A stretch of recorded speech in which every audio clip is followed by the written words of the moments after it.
वृक्षारोपण। आज जेएनपी रिलाइनिंग कार्य का चीफ इंजीनियर क्वालिटी कंट्रोल ने किया निरीक्षण। कहा पूरी गुणवत्ता और समय पर कार्य पूर्ण करे विभाग। 2 क्विंटल 4 किलोग्राम डोडा पोस्ट, 1 किलो 800 ग्राम अफीम, एक देसी पिस्तौल और 5 जिंदा कारतूस बरामद, 4 जने गिरफ्तार। डायग्नोस्टिक सेंटर और लेबोरेटरी संचालक को निर्धारित दरों से जांच के लिए किया पाबंद। राजस्थान संपर्क पोर्टल के 81 कॉल सेंटर पर दर्ज हुई शिकायत के बाद गठित दल ने की जांच। गाड़ियों और घरों पर लगाए काले झंडे, फूका पीएम का पुतला। कृषि कानूनों के खिलाफ मनाया काला दिवस। अब विस्तार से।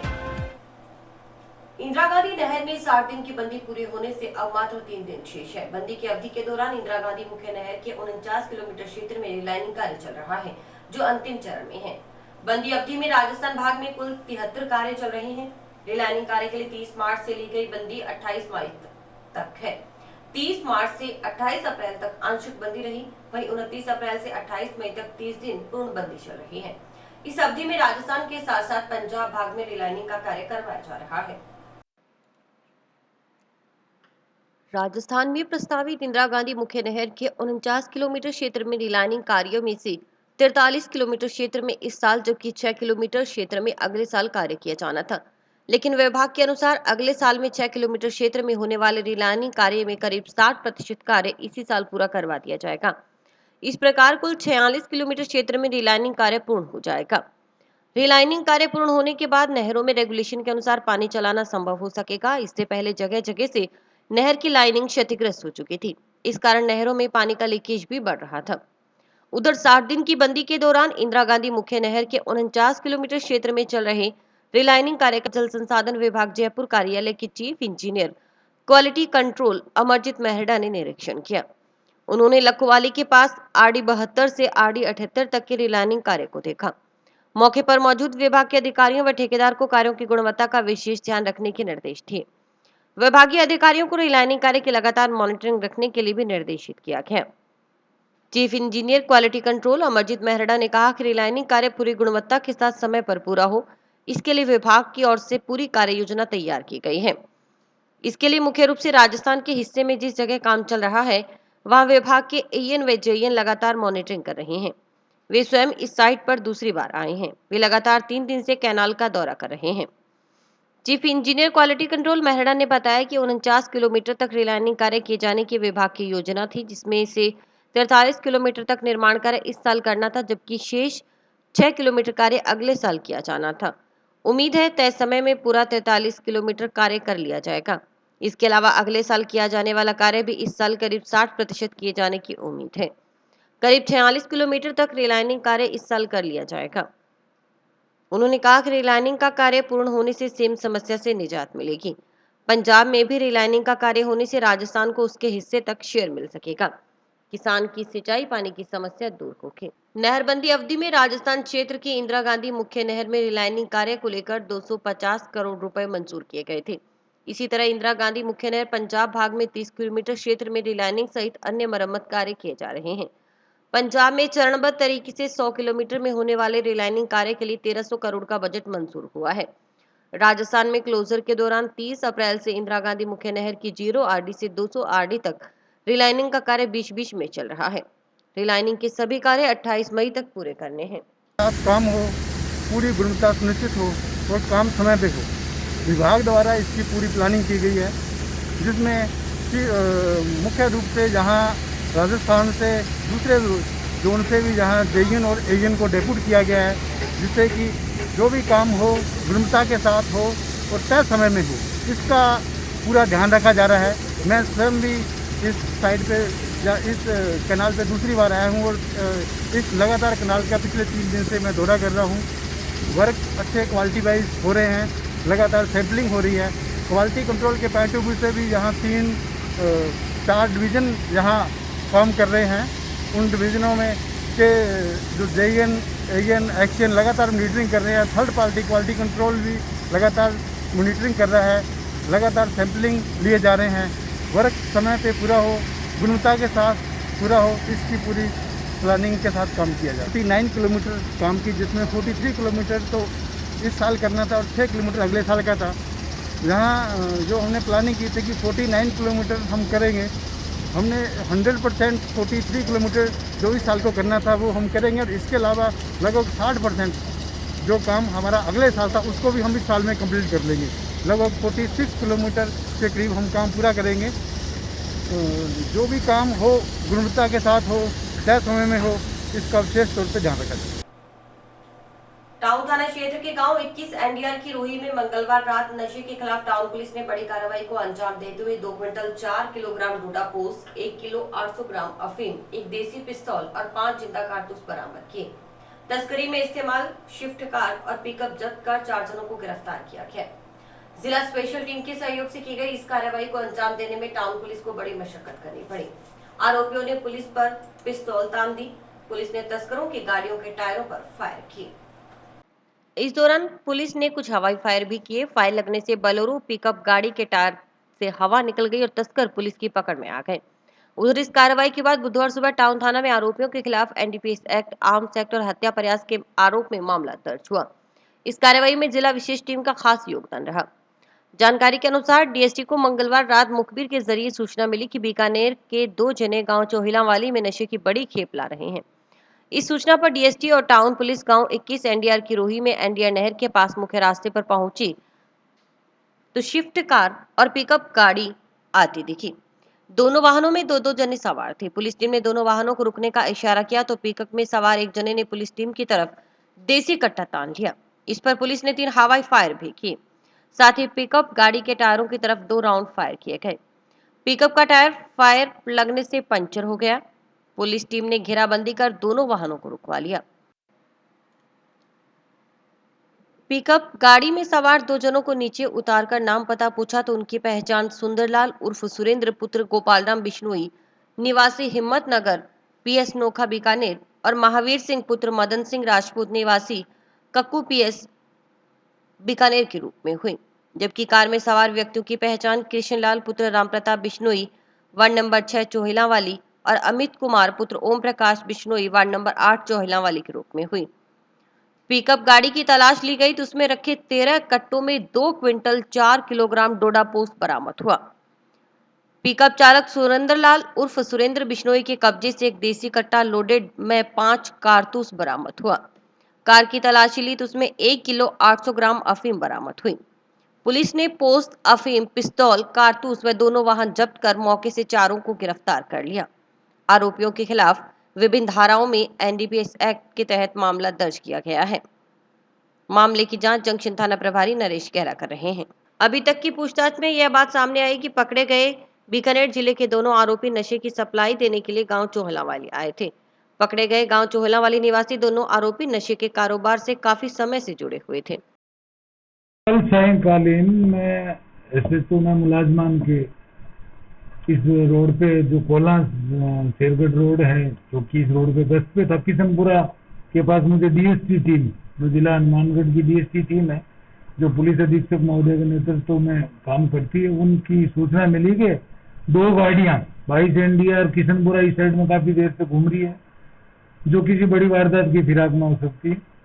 इस इतला पर हमारे नेतृत्व में मुलाजमान व डीएसटी टीम सामंजस्य तालमेल करते हुए उनके बताए हुए लोकेशन पे पहुंचा और तो देखा तो 2 गाड़ियां जा रही थी, जिनको हमारे नेतृत्व द्वारा और डीएसटी टीम द्वारा रोककर तलाशी ली। तो ये गाड़ी में कृष्णलाल और अमित कुमार कार में आगे बैठे मिले, जिनके पोजीशन से 1 किलो 800 ग्राम अफीम बरामद हुई और इनके पीछे जो गाड़ी थी पिकअप, उसमें सुंदरलाल और सुरेंद्र, ये हिम्मतसर नोखा बीकानेर का रहने वाला है, और इसके साथ महावीर सिंह राजपूत जो कक्कू पांचू जिला बीकानेर का है, ये दोनों मिले और इनके पास से एक वेपन भी मिला, 12 बोर का कट्टा था, जो पुलिस पे इन्होंने रोकते वक्त डीएसटी टीम के मुलाजमानों की तरफ दिखाया।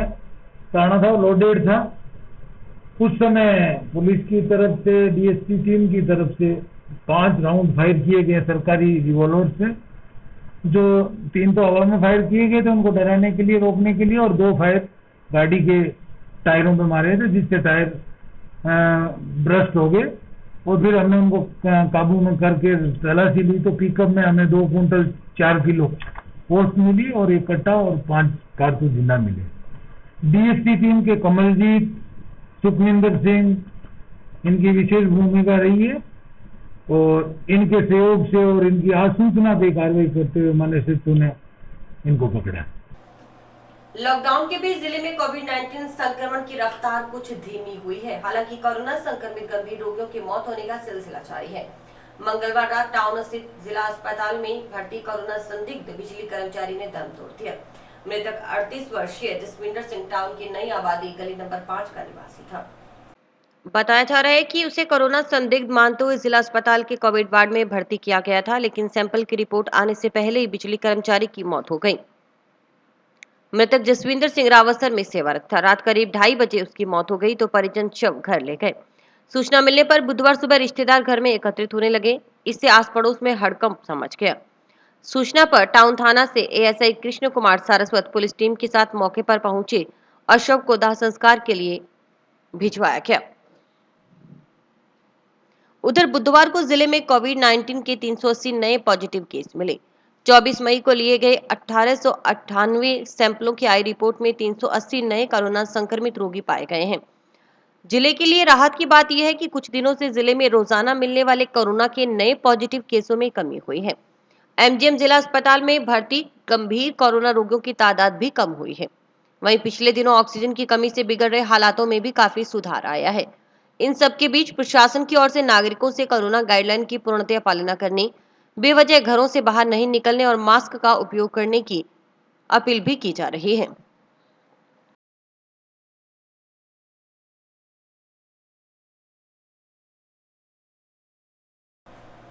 केंद्र सरकार की कथित किसान, नौजवान, विद्यार्थी, मजदूर विरोधी नीतियों के खिलाफ संयुक्त किसान मोर्चा के आह्वान पर बुधवार को छात्र संगठनों की ओर से भी काला दिवस मनाया गया। इसके तहत किसान के समर्थन में केंद्र सरकार की जन विरोधी नीतियों के खिलाफ छात्रों ने घर बैठकर सोशल मीडिया के माध्यम से तख्ती, बैनर, पोस्टर और केंद्र सरकार मुर्दाबाद लिखकर विरोध जताया। पक्ष में समर्थन में 6 महीने हो गए किसान दिल्ली की सड़क पर बैठा है।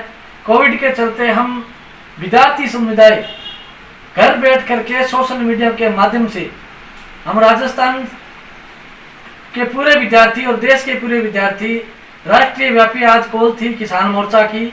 26 मई को आज हमने काला दिवस मनाया है।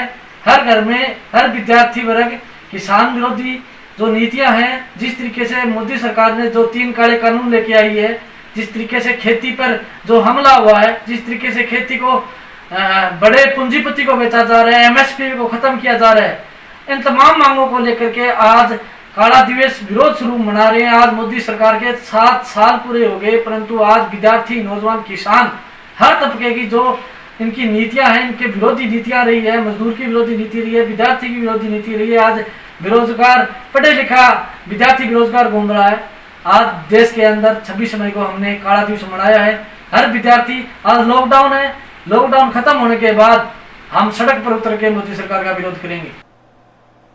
टाउन धान मंडी के लिए खाली बारदाने की 1200 गांठें उपलब्ध करवाने की मांग को लेकर फूड ग्रेन मर्चेंट एसोसिएशन अध्यक्ष आशीष हिसारिया ने भारतीय खाद्य निगम के क्षेत्रीय प्रबंधक को पत्र लिखा है।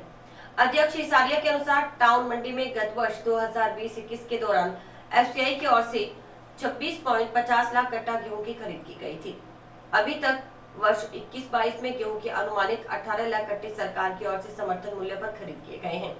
इस वर्ष गेहूं की बम्पर फसल होने के कारण गत वर्ष की अपेक्षा 27.50 से 28 लाख कट्टे गेहूं टाउन धान मंडी में आने की संभावना है। नहीं कह रहे हो यहाँ से उठा रहे हो जी बारदाना जंक्शन से। आपका बारदाने को आपको जंक्शन से हो या कहीं से आपको बारदाना चाहिए। बारदाने के लिए जोनल ऑफिस से अप्रूवल हो गई, पंजाब हरियाणा से अप्रूवल हो गई है। हरियाणा से अभी 1000 गांठों की अप्रूवल हो गई है, 1000 गांठों की पंजाब से अप्रूवल हो गई है। एसटीए आ गया वकील, अभी उन्हीं से बात कर लो, गाड़ियाँ भेजनी शुरू कर लो। वहाँ पे आपको भोजन तो भी 1000 आएगा, यहाँ 1000 से कम चल जाएगा, 1000 आएगा। उसके ऊपर जरूरत पड़ेगी तो 1000 और मंगा लेंगे वहाँ से। ठीक है ठीक है। ये सर इतना सही 1000 रुपए गई हमारी मंडी में इशू करेगा। कौन मंडी में बोलो ये मत नहीं 3 लाख बैंक हमारे सर बिल्डिंग आप 3 में मेरी बात 1000 गांठें भी पड़ी हुई हैं, 800-900 के करीब पड़ी हुई हैं। 1000 अभी और आ गई। अगर आप चाहते हो कि केवल यही ट्रीट करवाना चाहते हो कि टाउन मंडी अकेली मंडी है यहाँ की हनुमानगढ़ की, तो कलेक्टर साहब को लिख के दे दो साहब बाकी मंडियां इतने दिन बोले इसलिए नहीं क्योंकि कच्चे मिल रहे थे। इसको परसों दिए ना 250 गांठे दे दी ना, तो जब 250 गांठे दी तो आप बोल तो वैसे भी पाओगे कि जो आपको गांठे नहीं मिल रही, या तो आप बोलोगे कि 20 दिन से गांठे नहीं मिली हमें, तब तो आप बोलोगे हम आपको गांठे नहीं दे रहे। जब आपको मैंने परसों 250 गांठे दी, आपको एडवांस में 2 लाख कट्टे आपके पास पड़े हुए हैं। 2 लाख अभी आपकी जो है लिफ्टिंग नहीं हुई है ना, मंडी में भरे पड़े हैं। 2.5 लाख जो है मतलब 250 गांठे अभी आपको हम आपको ऑलरेडी दे चुके हैं। आपकी जो समस्या है बारदाने की हमने सुलझा दी, ठीक है ना। आपको हिसाब से 1000 गांठे यहाँ के लिए आ गए। टाउन अनाज मंडी में एफसी का परचेज चल रही है गेहूं की। इस दौरान वहाँ पर बारदाना समाप्त हो चुका है और बिडिंग नहीं हुई। आज हमारे यहाँ डीएम साहब आए थे गैनर से, उनसे हमारे व्यापारी भाई मिले। उन्होंने हमको 500 बेल्स तो कल ही देने का वादा किया है और आगे भी उन्होंने बारदाना कमी नहीं आने का वादा किया है। तो इस कारण जो बारदाना है वो हिसार से इशू होगा, तो बारदाना कल शाम तक या कल परसों सुबह तक मंडी में पहुंच जाएगा और वो जो बारदाना है सीधा डायरेक्ट मंडी के अंदर ही आएगा। उसमें हमने 1200 बेल्स की डिमांड की है टोटल, जिससे हमारी पूरी मंडी का कार्य संपन्न हो जाएगा। लगभग 6 लाख बैग हो रहे हैं, जिसमें से हमको 2.5 लाख बैग एफसी ने इशू कर दिए हैं, या मान लो आप, जो हमारे कल शाम तक या परसों तक आ जाएंगे। सफेद कनक लस्ट लॉस हो चुका है बारिश के कारण, लेकिन उसकी गुणवत्ता एकदम सही है, लेकिन उसकी चमक जा चुकी है। तो उसके मामले में कलेक्टर साहब ने कल एक नया लेटर ऊपर डिपार्टमेंट में लिखा है, जिसका अभी 2-4 दिन में निकलने की संभावना है। सोमवार मंगलवार तक निकलने की संभावना है। जंक्शन में संगरिया रोड पर स्थित स्पोर्ट्स की दुकान में 2-3 दिन पहले रात्रि के समय हुई चोरी के संबंध में अब मुकदमा दर्ज हुआ है। जंक्शन पुलिस अज्ञात जने के खिलाफ मामला दर्ज कर जांच में जुटी है। जंक्शन में राजीव चौक से लेकर सोटगढ़ रोड पर रेलवे ओवरब्रिज तक सड़क के दोनों तरफ निर्मित हो रहे नाले के निर्माण कार्य में नगर परिषद ठेकेदार पर मनमानी करने के कुछ दिन पहले दुकानदारों ने आरोप लगाए थे, जिसके बाद एसडीएम कपिल यादव और तहसीलदार धनाराम मीणा ने नाला निर्माण कार्य का निरीक्षण किया। वहीं सड़क के दोनों ओर से दुकानदारों व भवन मालिकों ने इसकी शिकायत कुछ दिन पहले कलेक्टर को करते हुए नाले का निर्माण विधिवत और निष्पक्ष रूप से करवाने की मांग की थी। दुकानदारों व भवन मालिकों के अनुसार नगर परिषद की ओर से राजीव चौक से रेलवे ओवरब्रिज तक अतिक्रमणों को हटाकर दोनों तरफ नाले का निर्माण करवाया जा रहा है, लेकिन ठेकेदार की ओर से गैर कानूनी तरीके और निष्पक्षता से निर्माण नहीं किया जा रहा। नाला निर्माण कार्य के लिए अतिक्रमण हटाए जाने प्रस्तावित है, जिसका कार्य लॉकडाउन के समय दुकानदारों की अनुपस्थिति में बिना किसी पूर्व सूचना के आरंभ किया गया था। ठेकेदार की ओर से मशीनों से भवनों के बिल्कुल साथ असुरक्षित और मनमाने तरीके से खुदाई की जा रही है। इससे भवनों को क्षति हो रही है। तोड़फोड़ या अतिक्रमण को हटाए जाने संबंधी न तो ठेकेदार की ओर से सूचना दी गई और न ही निशानदेही कर अतिक्रमण सुरक्षित हटा लेने का मौका दुकानदारों व भवन मालिकों को दिया गया। अब निर्माण एजेंसी की ओर से लॉकडाउन में भवन स्वामियों की अनुपस्थिति का अनुचित लाभ उठाते हुए तोड़फोड़ की जा रही है। जिला कलेक्टर को ज्ञापन सौंपने के बाद कलेक्टर ने जांच के लिए कमेटी गठित की थी, जिस जांच के लिए आज एसडीएम कपिल यादव, तहसीलदार धनाराम मीणा ने नाले का निरीक्षण किया और मौके पर नगर परिषद के अधिकारियों को बुलाया और मौका मुआयना देखा। एसडीएम ने बताया कि निरीक्षण की रिपोर्ट कलेक्टर को सौंपी जाएगी, उसके बाद ही आगामी कार्रवाई की जाएगी। इस रोड पे दिखाओ मेरे को, कोई नहीं, सब इस रोड पे भी देने की जरूरत नहीं है, पहले भी नाला बना हुआ है। और आपको पता है कि आपका टाइटल क्या है? जो टाइटल आपकी दुकान की बाउंड्री है, आपको भी पता है उसका साइज क्या है। उससे आगे म्यूनसिपल एरिया है, रोड पार्ट है, इससे आगे 80 तो वहाँ तक गया है ना, सुल्लाराम तक, वहाँ 80 फीट गया है। उसके बाद में ये नाला कम से कम 5 फीट इधर आ गया। तो पोल भी तो आ रहे हैं वहाँ पे, एक ट्रांसफार्मर भी आ रहे हैं। ट्रांसफार्मर आ गया, उसको मतलब छोड़ के सारा फिर 5 फुट को मतलब उसका छोड़ दिया। इसके बाद में 5 फुट को छोड़ के फैक्ट्री भी डिस्टर्ब हो रही है। आप उधर देखिए ना, अपना तो ड्राइंग बनाए हुए हैं, इनके पास कोई ड्राइंग नहीं है किसी को सर। कोई कोरोना काल के अंदर तो हमारी रिक्वेस्ट ये है, अपने जो अप्रूव ड्राइंग है ना सर, अभी नगर परिषद के अधिकारी आए हैं, एसडीएम साहब, और उनको मैंने सूचित किया है और बताया है कि ये साहब अतिक्रमण हो रहा है, मतलब जिस जगह अतिक्रमण है उसको ये छोड़ रहे हैं और जिसका अतिक्रमण नहीं है उसको उस साइड में करके और नाला टेढ़ा मेढ़ा बन रहा है। ये उसकी हमने सूचना दे दी है। अगर अभी कोई एसडीएम साहब बोल के गए हैं कि इस पर कार्रवाई करेंगे या देखते हैं, अगर करते हैं तो ठीक है, नहीं आगे हम और करेंगे। डिमांड हमारी साहब ये है कि ये नाला प्रॉपर तरीके से बने, और सबसे महत्वपूर्ण डिमांड ये है कोरोना काल के अंदर इस काम को रोका जाए। एक बार कोई मिस्त्री नहीं मिल रहा हमें, तो इस काम को एक बार रोका जाए। पर ठेकेदारों की जिद ये है साहब, ये रात को भी कर देते हैं, दुकानें बंद पड़ी है, किसी को एक साइड में तो निशान भी नहीं दिए इन्होंने, दूसरी साइड में जिस साइड में निशान दिए है वो कहीं 10 फीट पे लगे हैं, कहीं 8 फीट पे लगे, किसी का आगे सेफ्टी टैंक बना हुआ है, तो किसी का कुछ बना हुआ है, तो उसको कोई टाइम नहीं दे रहे हैं। ये दिशा निर्देश आज जो है ये जो जमशेद में नाला निर्माण कार्य चल रहा है इसका विजिट किया गया है और जो भी है रिपोर्ट सिनवान जिला कलेक्टर महोदय को इसमें सौंप दी जाएगी। इनकी कोई पर्टिकुलर ऐसे कोई मांग नहीं थी, इनका ये था मेन तो कि जो है यहाँ पे जो है डिस्क्रिमिनेशन किया जा रहा है और इक्वल जो है वो नहीं किया जा रहा नाले का निर्माण। चिकित्सा एवं स्वास्थ्य विभाग के प्रमुख शासन सचिव अखिल अरोड़ा ने राजस्थान महामारी अधिनियम 2020 की धारा 4 के तहत प्रदत्त शक्तियों का उपयोग करते हुए अधिसूचना जारी कर राजस्थान के निजी अस्पतालों और प्रयोगशालाओं में कोविड-19 और ब्लैक फंगस से संबंधित जांचों की दरें गत 23 मई को निर्धारित की थी। अधिसूचना के तहत लगभग 35 जांचों की दरें निर्धारित कर दी गई हैं।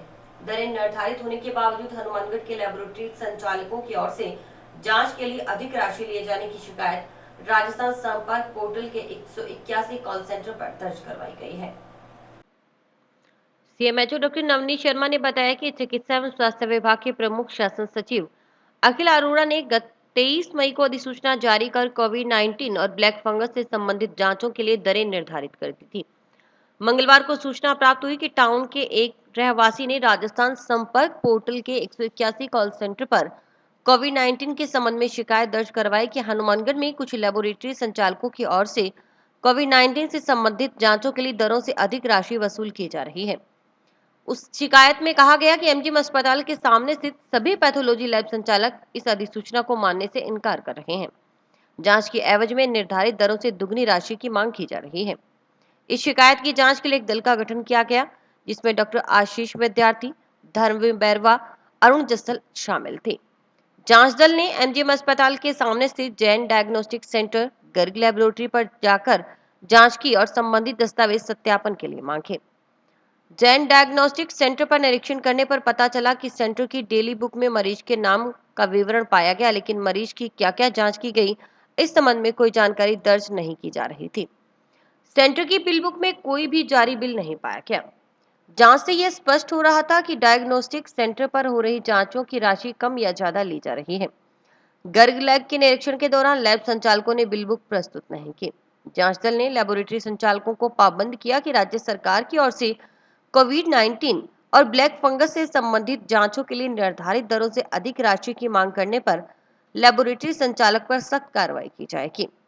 जांच दल ने दोनों पैथोलॉजी लैब संचालकों को राज्य सरकार की ओर से निर्धारित रेट लिस्ट का फ्लेक्स लगाने के लिए भी पाबंद किया। तो राज्य सरकार ने महामारी बचाव और नियंत्रण हेतु सभी जांच केंद्र इमेजिंग सेंटर की रेट लिस्ट निर्धारित की है कि आप इस जांच में इतने पैसे लोगे। उसके लिए सीएमएचओ साहब ने आदेशित किया है कि भाई आप जाकर इन सेंटर्स का निरीक्षण करें, वहां देखें कि भी ये पैसे ज्यादा ले रहे हैं या कम ले रहे हैं, क्या ले रहे हैं, क्या कर रहे हैं, ठीक है। तो उसकी जांच के लिए हम यहाँ पता ये जो भी कभी आए थे, तो इसके अंदर आज सुबह से 4 HRCT हुई है। 4 HRCT, अभी उनका पेशेंट तो कोई था नहीं, तो उनका टेलीफोनिक पता किया है कि उनसे 1700-1500 कितने रुपए लिए है, वो टेलीफोनिक पता किया है। तो 2 मरीज ने तो बता दिया कि भाई हमारे से 1700 रुपए लिए। रहते हूँ और सीएमएचओ सर के आदेशानुसार हम लोग यहाँ पे आए हुए हैं आज। तो राज्य सरकार ने इस महामारी को देखते हुए सारे जो इमेजिंग सेंटर हैं, अल्ट्रासोनोग्राफी वाले या सीटी स्कैन वाले हैं, उन सीटी स्कैन सेंटर्स में राज्य सरकार ने कुछ रेट निर्धारित किए हैं कि लोगों को इससे कोई असुविधा ना हो और आराम से उनकी सुविधानुसार उसका जांच हो जाए। तो आम आदमी की जांच हो जाए, आम आदमी की उसको ध्यान में रखते हुए राज्य सरकार के द्वारा जो रेट निर्धारित किए गए हैं, हम लोग सीएमएचओ सर के आदेशानुसार आज यहाँ पे हम देखने आए हैं कि इनके द्वारा जो इसके जो संचालक हैं इस सीटी स्कैन वाले, वो उतना ही रेट ले रहे हैं या उससे अधिक रेट ले रहे हैं।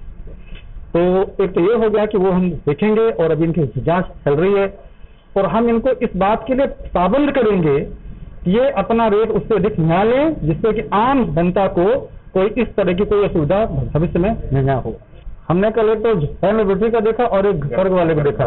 एक जगह गए थे, उस संबंध में उनको हमने पाबंद भी किया है कि भाई क्या करना है, और उनकी जो भी कमियां थी उसको हमने अपने संज्ञान में लेके, अपने रिकॉर्ड में लेके उनको नोटिस भी हमने सर्व किया है कि आपके अंदर ये कमियां हैं, और उन कमियों के आधार पे अब उनको सीमेंटो सर को अपना स्पष्टीकरण देना है, जवाब देना है, और सीमेंटो सर के ही द्वारा आगे उनके खिलाफ जो भी एक्शन होगा नियमानुसार कार्रवाई की जाएगी।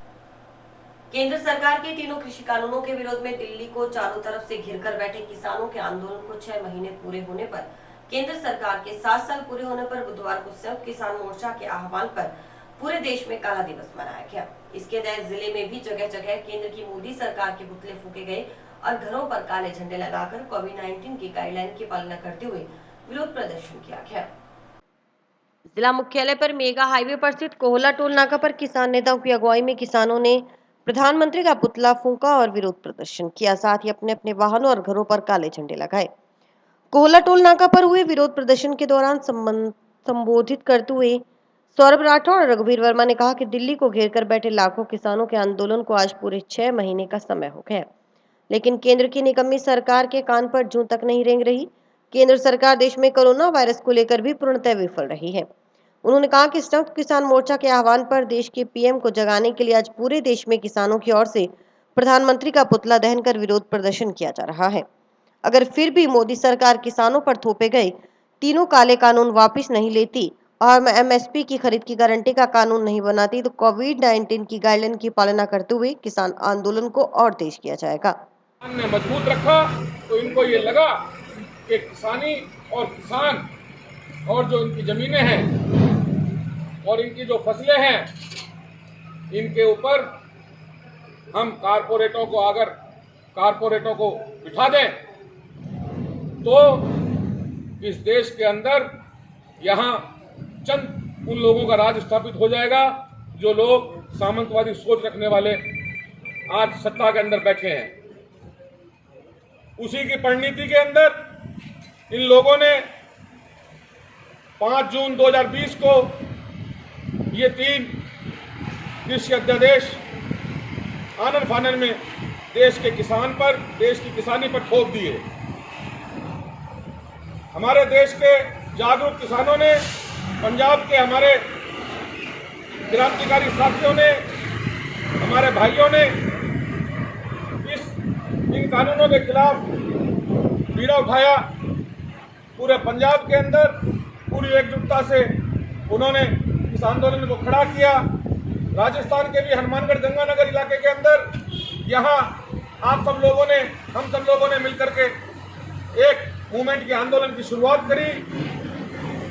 उसी घड़ी के अंदर हमारे लाखों किसान साथी जब दिल्ली की तरफ कूच कर रहे थे, हम सब ने देखा कि हरियाणा की भारतीय जनता पार्टी की सरकार ने हमारे उन किसान साथियों पर, अब जब पिछली बार लॉकडाउन लगा तो सभी तरह के उद्योग धंधे फैल हो गए।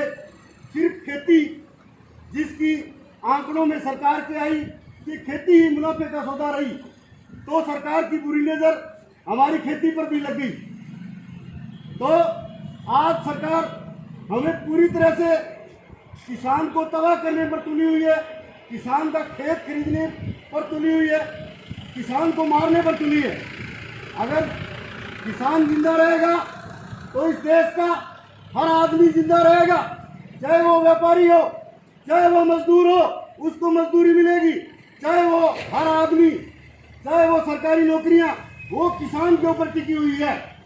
आज इसको बचाने के लिए सबसे पहले पंजाब के किसान, वो बहादुर किसान जिन्होंने देश की आज़ादी के अंदर अहम भूमिका निभाई, आज वो फिर जब किसान को दिक्कत आई आज से 6 माह पहले, वो सबसे पहले खड़े हुए। उसके बाद में हम तमाम लोग उनका समर्थन करते हुए हिंदुस्तान के अनेकों राज्यों में यह आंदोलन फैल गया। यहाँ संयुक्त किसान मोर्चे द्वारा कोला टोल नाके पर देश के प्रधानमंत्री का पुतला जलाया जाएगा। अभी आम सभा चल रही है। इलाके के तमाम किसान सैकड़ों की संख्या में यहाँ आए हैं। तो 6 महीने से दिल्ली बॉर्डर पर हमारे किसान साथी बैठे, तीनों काले कानूनों के खिलाफ वापस लेने की मांग को लेकर, न्यूनतम समर्थन की मांग को लेकर, उसी के संदर्भ में आज कार्यक्रम है। आज मोदी सरकार के भी 7 साल पूरे हो रहे हैं, इसलिए काला दिवस मनाया जा रहा है। आप देख रहे हो मोटरसाइकिलों पर, गाड़ियों पर, यहाँ तमाम जगह काले झंडे लगाए गए हैं। तो ये आज पूरे गांव में करीब 21,000 पूरे जिले के अंदर हमने तय किया था, लेकिन अब तक जो समाचार आ रहे हैं सोशल मीडिया पर और जिस तरह से आ रहे हैं, ऐसे लग रहा है कि 21,000 से ज़्यादा झंडे आज पूरे हनुमानगढ़ जिले के अंदर लोगों ने अपने घरों पर, अपने साधनों पर लगाए हैं, जो इस सरकार को ये कहता है कि ये जो तीनों काले कानून है वो सरकार वापस ले, नहीं तो किसान पीछे हटने वाला नहीं। आज संयुक्त मोर्चा के आह्वान पे 26 तारीख को ब्लैक डे मनाया जा रहा है पूरे देश में। हमारे किसान साथी जो पिछले 6 महीनों से केंद्र सरकार की किसान विरोधी जो नीति है, जो केंद्र ने जो 3 काले कानून पास किए हैं, उनको वापस लेने के लिए हमारे साथियों को आज बैठे बैठे वहाँ पूरे 6 महीने हो गए।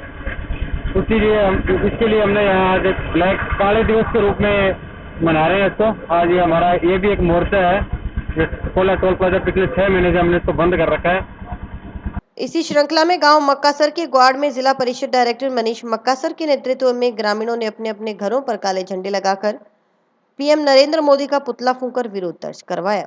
जिला परिषद डायरेक्टर मनीष मक्कासर ने बताया कि केंद्र की भ्रष्ट और निकम्मी सरकार ने हिटलर राज पुनः लेकर आई है।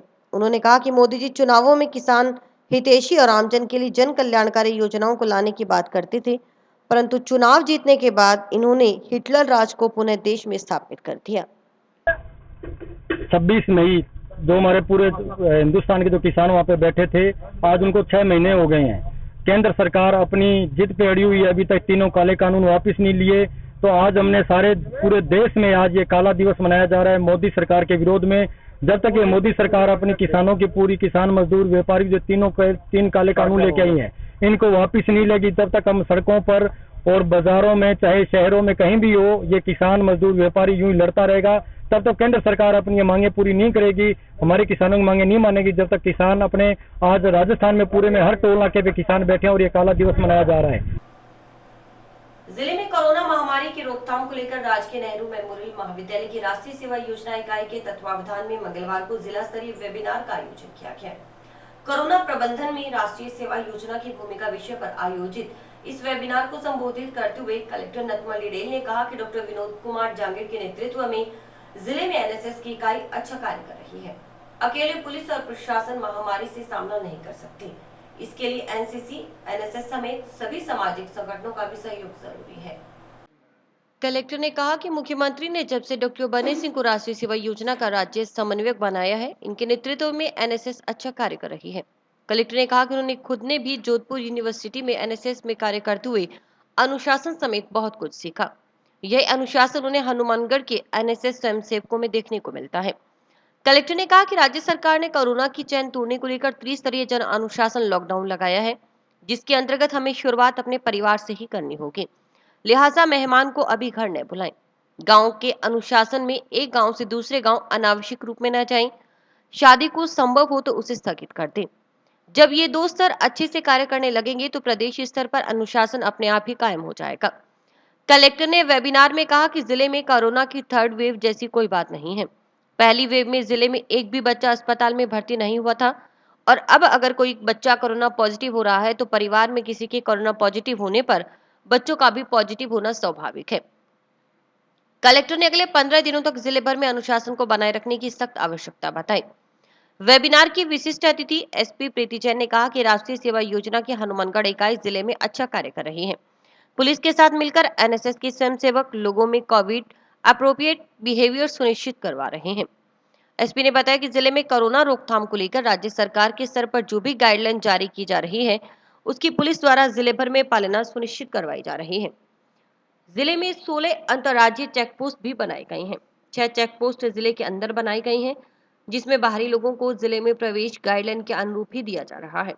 कार्यक्रम अध्यक्ष एनएमपीजी कॉलेज के प्राचार्य डॉक्टर नरेंद्र सिंह भांबू ने कॉलेज की एनएसएस इकाई द्वारा किए जा रहे कार्यों की सराहना करते हुए कहा कि अनुशासन में रहकर एनएसएस की स्वयंसेवक डॉक्टर विनोद कुमार जांगिड़ के नेतृत्व में अच्छा कार्य कर रहे हैं। कार्यक्रम का संचालन एनएसएस के जिला समन्वयक डॉक्टर विनोद कुमार जांगिड़ ने किया। राष्ट्रीय सेवा योजना ने जो कार्य किए उस संदर्भ में एक वेबिनार का आयोजन किया गया था, जिसमें स्टेट कोऑर्डिनेटर एनएसएस और जिला कोऑर्डिनेटर, पुलिस अधीक्षक और विभिन्न विभागों के अधिकारियों ने भी भाग लिया। मैं समझता हूं कि इस महामारी के समय में राष्ट्रीय सेवा योजना, एनसीसी और विभिन्न जो हमारे ऑर्गेनाइजेशंस हैं वो वास्तव में बहुत अच्छा कार्य कर रहे हैं और पूर्ण लगन के साथ कार्य कर रहे हैं। और जिला प्रशासन या पुलिस केवल अपना महत्वपूर्ण भूमिका निभा सकती है, लेकिन हमें इन सभी संगठनों को साथ लेके चलना होता है। इनकी भूमिका भी बड़ी महत्वपूर्ण होती है और सोसाइटी को जो हमें संदेश देना होता है वहाँ तक अपनी बात को पहुँचाने में इन युवाओं की बहुत ही महत्वपूर्ण भूमिका होती है।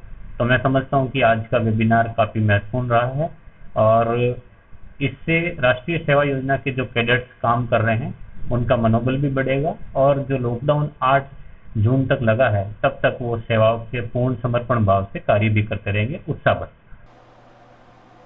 वैशाख पूर्णिमा के पावन अवसर पर श्री नीलकंठ महादेव सेवा समिति जंक्शन द्वारा सूर्य चिंतक श्री कौशिक के सानिध्य में हवन पूजन का आयोजन निर्माणाधीन श्री काशी विश्वनाथ मंदिर प्रांगण में विश्व कल्याण के लिए किया गया। कोरोना महामारी के इस काल में प्रत्येक आहुति के साथ इस रोग से ग्रस्त सभी व्यक्तियों के लिए उनके शीघ्र स्वास्थ्य की मंगल कामना की गई। श्री नीलकंठ महादेव सेवा समिति जंक्शन के अध्यक्ष अश्वनी नारंग ने बताया कि कोरोना रोग से ग्रस्त यदि किसी गरीब व्यक्ति की मृत्यु हो जाती है और उसके परिजन पैसों के कारण दाह संस्कार नहीं करवा पा रहे तो समिति निःशुल्क दाह संस्कार करेगी। इस अवसर पर पंडित तिवारी जी ने विधिवत मंत्रोच्चार के साथ हवन संपन्न करवाया।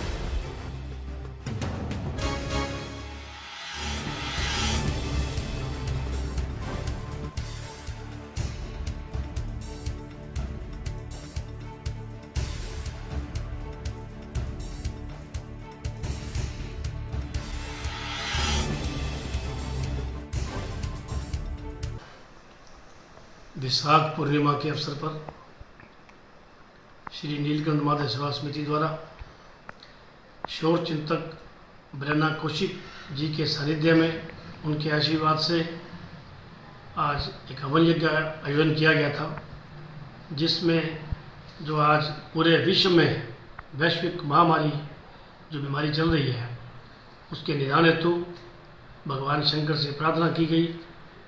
विश्वनाथ के चरणों में पूरी समिति की ओर से कि जो ये वैश्विक महामारी है वो जल्द से जल्द समाप्त हो, सभी को इससे निजात मिले। नीलकंठ सेवा समिति पूरे शहरवासियों के लिए, पूरे विश्व के लिए प्रार्थना करती है कि ये बीमारी दूर हो और सभी संपन्न रहें, सभी खुश रहें, सभी स्वस्थ रहें, ऐसी हमारी संस्था की ओर से कामना है। और इस जो सारे कार्यक्रम का जो श्रेय है वो मेरे पिता तुल्य है श्री ब्रह्मा कौशिक, उनके सानिध्य में ये जो कल्याण भूमि का निर्माण हुआ, आज जो काशी विश्वनाथ महादेव मंदिर का निर्माण हो रहा है, ये सब उनकी प्रेरणा से, उनके आशीर्वाद से हो रहा है। आज हवन यज्ञ भी उनके सानिध्य में, उनकी प्रेरणा से आज संपन्न हुआ। मैं पुनः उनके चरणों में वंदना करता हूँ कि वो हमारी समिति पर इसी तरह से प्रेरणा देते रहे हम लोगों को और भगवान शंकर की कृपा बनी रहे। और इसके साथ समाचार समाप्त हुए। रोजाना देखते रहिए समाचार। नमस्कार।